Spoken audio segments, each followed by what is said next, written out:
Hey, yo soy Lori Espel, bienvenidos una semana más a mi canal. Hoy, como habréis visto ya en el título, os voy a hablar sobre Francisca Romero, una hechicera y curandera muy famosa durante cierto tiempo en Andalucía y la cual entrañó una historia mucho más que fascinante.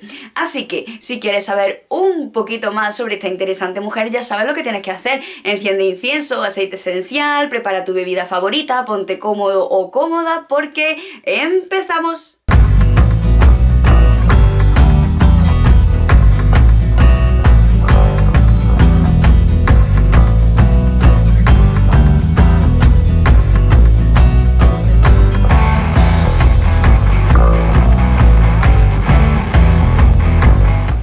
Voy a hablaros sobre Francisca Romero. Esta era una hechicera y curandera muy famosa en el siglo XIX y por aquel entonces acudían a ella personas de toda Andalucía para requerir sus servicios y sus rituales. Su apodo era la hechicera, era de Huelva, capital vecina, y no hay muchos datos de ella más allá de que era mestiza y que ejercía la hechicería, por lo que viene a ser la persona en sí de esta figura, de esta mujer, no la conocemos más allá de los testimonios que han quedado de ella. Esta mujer, reconocida por sus trabajos como curandera, destacaba sobre todo por las prácticas que empleaba.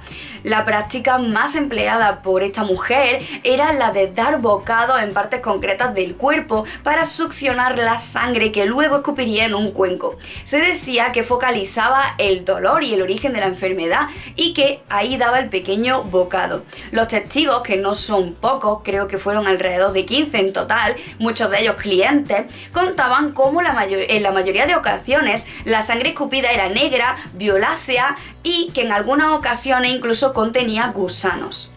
Otra de sus prácticas era una danza ritual en la que con sus manos simbolizaba unos cuernos, ya fuera sobre su cabeza o extendiendo sus manos hacia adelante. Otra práctica muy empleada por esta mujer y que también le hacía destacar entre otras hechiceras era la del uso de espadas en sus rituales. Respecto a estas prácticas, no discernía mucho de las prácticas empleadas en el resto de Andalucía, ya que ella también usaba polvos, ungüentos, recortes de figuras en lienzo, etc. La finalidad de sus prácticas básicamente era la sanación mayoritariamente, ya que eran los trabajos que más aceptaba y desempeñaba, aunque también se sabe que realizó maleficios o hechizos para agravar a otras personas, como dejarlas tullidas o que enfermasen durante un breve periodo. También hay testimonios que dicen que aceptaba trabajos para resolver infidelidades matrimoniales. El expediente de Francisca Romero es muy interesante, de hecho creo que es de los más interesantes que se han conservado. Las pesquisas se iniciaron bajo la supervisión del Tribunal de Sevilla en 1804 y se dilataron hasta 1807. Esta era vecina de Huelva, como ya he dicho anteriormente, y se la acusaba de curandera y supersticiosa.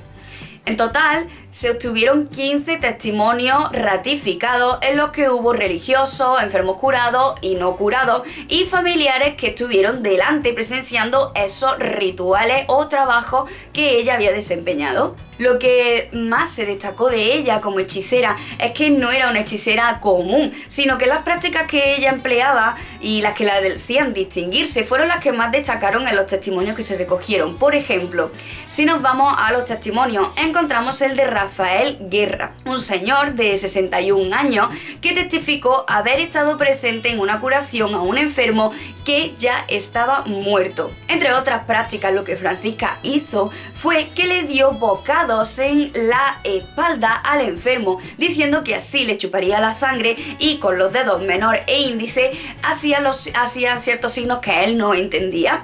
Otro caso en el que usó la misma técnica fue en el que relató el testigo Francisco Garrido, el que decía que cuando él estuvo muy enfermo solicitó los servicios de la hechicera y ésta se sorprendió de que no estuviese ya muerto por la enfermedad tan avanzada que le agravaba. Así que Francisca le aseguró que podía curarlo. Le mandó tender en la cama, o sea, en su consulta, y le sacó de la espalda con su boca 3 buchadas de sangre, lo que por ser mucha, al testigo le pareció que no podía ser de la encía de esta señora. Así que la dejó hacer y esta la curó por 4 o 5 veces. Palabra de Francisco Garrido. Si seguimos leyendo, encontraríamos el testimonio de Josefa López, señora de 50 años, que relató que en distintas ocasiones había visto y le habían contado las curaciones de Francisca. Esta mujer una vez intentó curar a su propia sobrina, vecina de Lucena, que tenía un dolor muy fuerte en el cuadril derecho de su espalda y no le funcionaba absolutamente ninguno de los remedios que le habían recetado los médicos. El primer día, la hechicera le dio una unción de aceite a esta chiquilla de espite y romero y le dijo que esa noche sufriría fuertes dolores hacia las 1 o las 3 de la madrugada, cosa que la testigo confirmó que ocurrió. Por suerte, el dolor le remitió al aplicarse la untura que le proporcionó la hechicera y al día siguiente, al mostrarle sus camisas a la hechicera, esta mandó quemar una de ellas que había acabado estando bastante sucia, diciendo que esta contenía el maleficio, y las cenizas de esto las esparció por su corral. Para concluir la sesión, en esa noche repitió la curación chupando en 3 partes de ese sitio dolorido de la enferma, de las cuales corrió la sangre, aunque no en mucha proporción, quedando 3 bocados correspondientes de cañón de esta mordida en la espalda de esta. A continuación esparció sal por la sala, cogió una de sus espadas, la hizo vibrar y salió de la habitación dejándola a un lado, al tiempo que hacía garabatos con los dedos y con las manos en forma de cuerno. Uno de los testimonios más explícitos que podemos encontrar sobre las prácticas de succionar sangre es el de Francisca Pavón, una mujer casada con Francisco García Crispín, que era panadero, y la cual tenía unos dolores insoportables, sobre todo cuando amasaba pan. Ella y su marido creyeron que estaba hechizada y se desplazaron hasta un pueblo cercano de Huelva para visitar a Francisca. La hechicera le mandó ponerse boca abajo y le chupó hasta 3 veces en partes diferentes de su cuerpo, con su propia boca, sacándole sangre negra y vaciándole así ese coágulo. Como sus curaciones no solían finalizar en el primer encuentro, le pidió 20 reales para comprar una medicina. Al día siguiente usó esta medicina para darle una untura en el estómago y además le proporcionó otros 3 tipos de polvos diferentes, uno para ponérselos en el vientre, otro para echarlos en la masa del pan y los terceros para tomárselos directamente, para ingerirlos. Tras este ritual le dijo que ya estaba curada y la enferma panadera se fue a su casa a amasar pan para comprobar que este dolor había remitido. Según su testimonio, pudo hacer el pan tan bueno que siempre solía hacer y todos los dolores habían desaparecido. Por otro lado, encontramos testimonios sobre el uso de la espada que ejercía Francisca en sus rituales. Encontramos el testimonio de Fray Antonio de San Cayetano, presbítero de las Carmelitas Descalzas.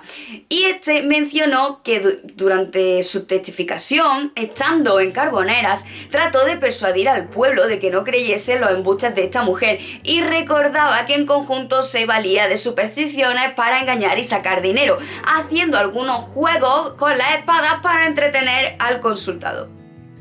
Esto lo podemos encontrar en el seguimiento de su auto de fe. Otro testigo, Marcos Esteban, vecino de Carbonera, con 41 años de edad, durante su testimonio afirmó que además de curar con cierta hierba y oraciones, Francisca lo llamó una noche, hacia las 10 más o menos, y le entregó una espada para que con ella se dirigiese a casa de la enferma Florencia Velázquez para ejercer como centinela. Al mismo tiempo, ella cogió una escoba, la puso en el quicio de la puerta y rociando sal por todo el suelo, tomó la escoba y se paseó por la estancia para barrer bien esa sal y esparcirla por toda la estancia. Sin embargo, parece que este ritual al final no llegó a buen fin. Otro testimonio que encontramos sería el de María Vergel, una mujer casada de 22 años que testificó que tenía una dolencia de un bulto en el vientre y un bulto que no desaparecía. Francisca Romero utilizó varios modos o varios métodos para curarla y, como acostumbraba, nunca fue en una sola sesión. La primera vez que tuvo contacto con ella para saber si estaba hechizada, le propinó 3 bocados en distintas partes del cuerpo y le dio una punción en el bulto. En la segunda sesión, un viernes, Francisca acudió con una espada que le puso encima del vientre y a continuación mezcló sal en un vaso de agua y lo colocó sobre el bulto, realizando distintas oraciones y garabatos en forma de cuerno sobre ella. Después de esto puso agua a hervir y mientras sacó un cuchillo y lo puso también sobre el bulto de la enferma. Cuando el agua empezó a hervir, resulta de que empezó a abrirse el anillo de la olla, dejándose ver una cosa bastante negra, una sustancia negra que emergía de este, asustando a los presentes en la estancia. Por si hubieran sido pocas estas prácticas, también puso una espada atada debajo de la cama, unida por el lado contrario a una caja, y después empezó a corretear de un extremo de la cuerda a otra, tocándola con la mano y diciendo en alto bendiciones. Bendiciones y buenas noches. Aunque la mayoría de los testimonios que se recogían en el auto de fe fueron de curaciones de males o enfermedades, hubo también una muestra de las capacidades de esta hechicera en otros ámbitos, como puede ser el amoroso, elaborando polvo, ungüentos o aceites que daban más que manifiesto a estas prácticas. Y partiendo de aquí encontramos el testimonio de María Mercedes Espinosa, mujer de 37 años, que estando casada y conociendo que su marido tenía una especial amistad con otra mujer, pidió ayuda a Francisca Romero con este asunto. Esta le dio unos polvos a base de romero y sal para que se los aplicase en los muslos. También hubo testimonios que acreditaban sus capacidades para dañar. Según Francisco Garrido, en una ocasión le proporcionó unos polvos que dejarían tullida a una persona durante 4 o 6 meses y unos higos adobados que harían enfermar a aquella persona que los comiese. En otra ocasión le entregó unos zapatos y unos pañuelos también adobados que provocarían unos fuertes dolores a quien los usase. Después de esto podemos entender que Francisca Romero tenía unas prácticas poco comunes en la hechicería andaluza y que la diferenciaban del resto por su originalidad. También podemos ver que acostumbró a usar ingredientes como hierbas, sal y aceites para sus conjuros, como también se practicaba en otras partes de Andalucía. Elaboró sus propios polvos prácticamente presentes en todos sus trabajos rituales. Preparó ungüentos, elementos muy representativos de la hechicería, prácticamente por sus propiedades curativas, que ya sabemos que era lo que la destacaban, y se sabe que comúnmente practicaba en su propia casa, aunque también había la posibilidad de que se desplazase a la casa de sus clientes si era necesario. Ejercía, como ya he dicho, prácticas sanadoras, curaba maleficios a personas hechizadas, infligía maldiciones o enfermedades a quien se le disponía, mezclaba los elementos supersticiosos con lo religioso, es decir, agua bendita, mención a los santos, uso de la cruz, hechizaba prendas como vehículo de sus víctimas y, aunque no ha quedado explícito en los testimonios del auto de fe, es poco probable que realizase estos trabajos sin ningún beneficio a cambio, ya que por supuesto este era el trabajo que ella desempeñaba, era su trabajo, su sustento. Se sabe que además de quemar prendas, dar bocados, usar su espada, ungüentos y demás, finalmente en cada ritual incluía una oración, o bien la recitaba en alto o bien la recitaba solo moviendo los labios. En sus oraciones usó en muchas ocasiones a santos e incluso echaba bendiciones al mismo tiempo que estaba realizando otra acción. Así que hasta ahora sabemos que usaba la succión de la sangre para extirpar lo malo, que también hacía uso de las espadas como símbolo de la justicia y la potestad, además del dominio, y que los cuernos fueron el tercer distintivo que usó constantemente en sus prácticas mágicas, cosa que la vincularon con el diablo y lo maligno. Y esto hizo pensar a los inquisidores que pudo ser un signo o un símbolo del pacto que tenía con el diablo o con el maligno. Los inquisidores la acusaron de tener unos medios para sanar que incluían un desprecio profundo a Dios, propio de los enemigos de esta religión, de ahí que fuese gravemente sospechosa de tener un pacto con el demonio. No he llegado a encontrar, porque me ha costado bastante sacar datos e información de esta historia, así que no he llegado a encontrar qué fue exactamente lo que le ocurrió a Francisca después de estos autos.